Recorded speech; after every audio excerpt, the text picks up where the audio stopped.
In this episode, our adventure takes a 10-day pause from sightseeing in order to address more pressing issues with our motorhome. We traveled from Gilroy to Bakersfield for an emergency layover before heading off to a family reunion in Death Valley. Hi, I'm Dave Atkinson, and welcome to Life on the Straight. Thank you for watching Life on the Straight. And if you'd like to follow our 2-year journey as it unfolds, please consider subscribing, which is free. Other than driving over Pacheco Pass on the way to Los Baños and the on-ramp to southbound Interstate 5, the 211-mile drive to Bakersfield is basically one straight and flat highway. We were amazed at how many orchards there were on both sides of the freeway and how many orchard trees had been bulldozed over, probably due to a lack of water. The politics of water were apparent, with huge signs saying such things as, "Tell Barbara Boxer to free up funds for more irrigation infrastructure," or something similar. As we approached Bakersfield, the air quality had noticeably gotten worse, and soon you couldn't see the sun or the blue sky, just the haze. Orchards gave way to oil derricks as we took the Panama Lane exit from Interstate 5 and headed east into Bakersfield and into the parking lot of Camping World. It was Sunday afternoon and the service department was closed, so we found a place to park overnight. An eye-opener for us were the sheer number of loaded lemon trees on the sides of the road leading up to Camping World. I couldn't imagine anyone buying lemons in that city. On Monday morning, I walked into Camping World to talk to someone in their service department. They were really busy and gave us no guarantees as to when they could even look at our coach, but they had a big parking lot across the street that we could stay in.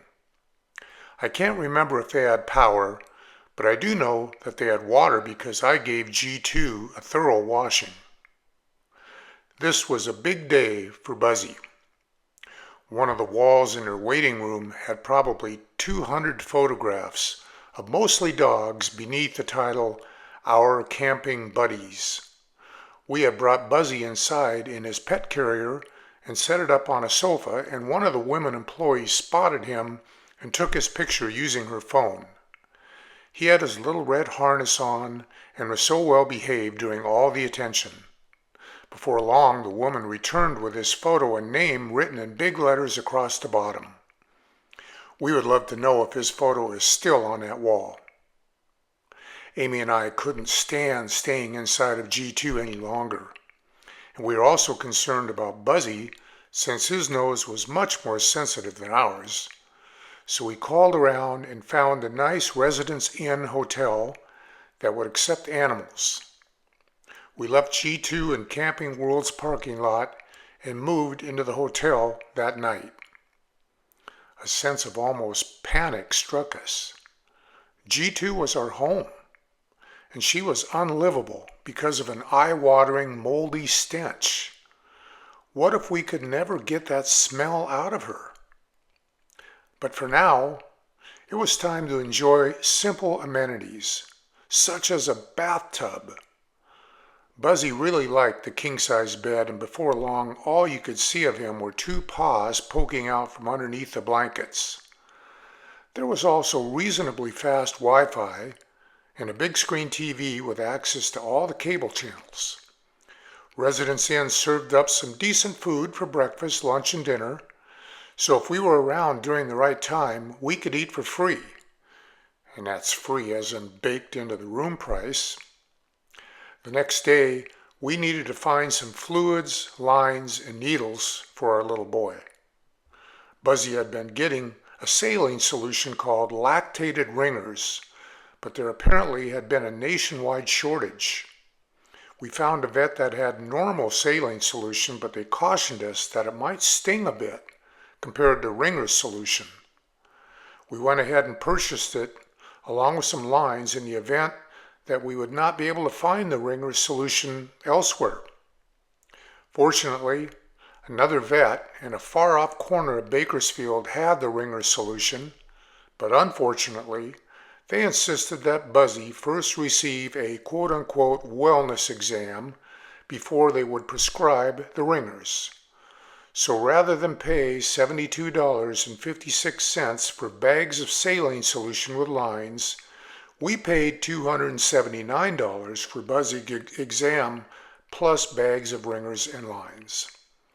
Thankfully, the first vet clinic that sold us the saline solution plus lines gave us a full refund.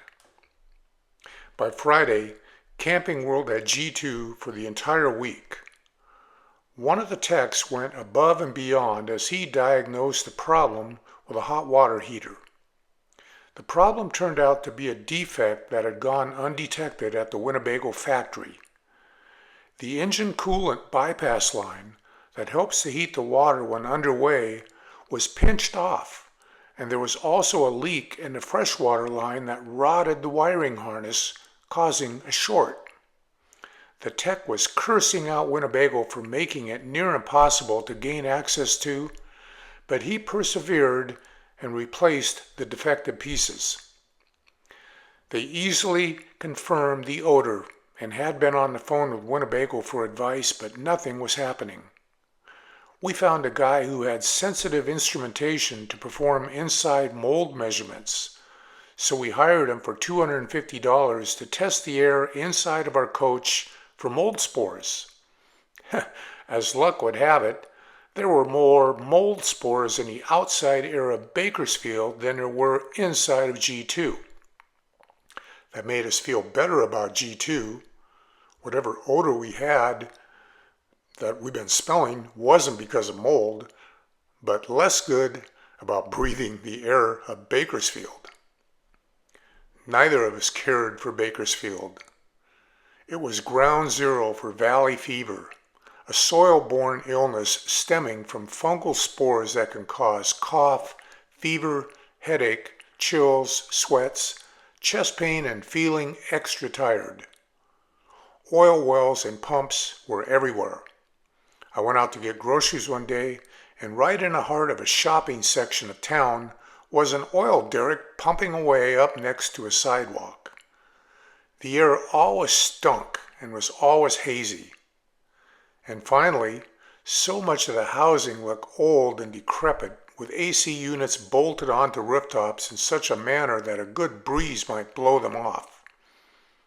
State Route 99 is the main north-south freeway through town, and we saw a "Welcome to Bakersfield" sign one day that made us chuckle ever since. I told Amy that they needed a new sign with a big bright words along with colorful background images that said, from oil to soil, from air to despair, welcome to Bakersfield. What a swear word hole. On January 18th, we moved G2 from the Camping World parking lot over to Bakersfield RV Resort, which was a nice campground a half-mile away. While staying at the hotel, I had been searching the web for any stories or suggestions about the odor that we had experienced and discovered that the source of our odor might have been an algae bloom that had built up in a gray water holding tank and pipes. We had never used the gray water tank solution before, but it sounded like we needed one with enzymes that would attack and kill the algae. The next day, I found such a solution at Camping World and brought it back to G2 to administer. I added the solution to the gray water tank and then proceeded to fill it to the top by running water down the sink until it began coming up out of the shower drain. And I also poured it into the bathroom sink in order to coat that drain pipe leading into the holding tank. I let the solution do its enzyme magic before I drained the tank a few days later. I made sure to have Leonard Skinner playing That Smell on my iPhone. Meanwhile, Amy gathered up every single piece of linen and clothing that she could find, and she essentially took over the RV park's laundry room for the day.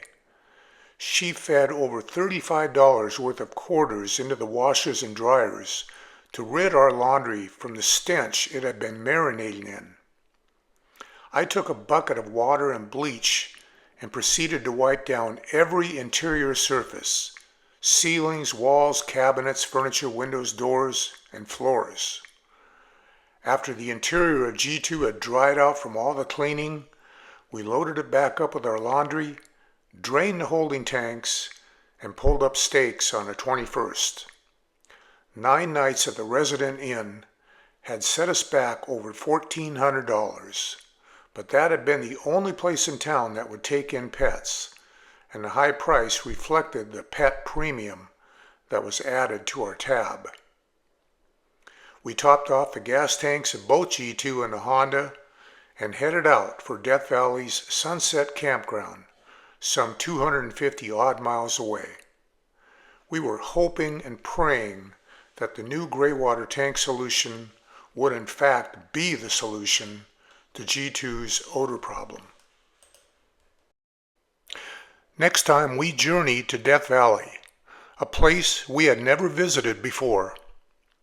If you have also never seen this most interesting of national parks, you'll want to stay tuned for that episode, as it will not disappoint.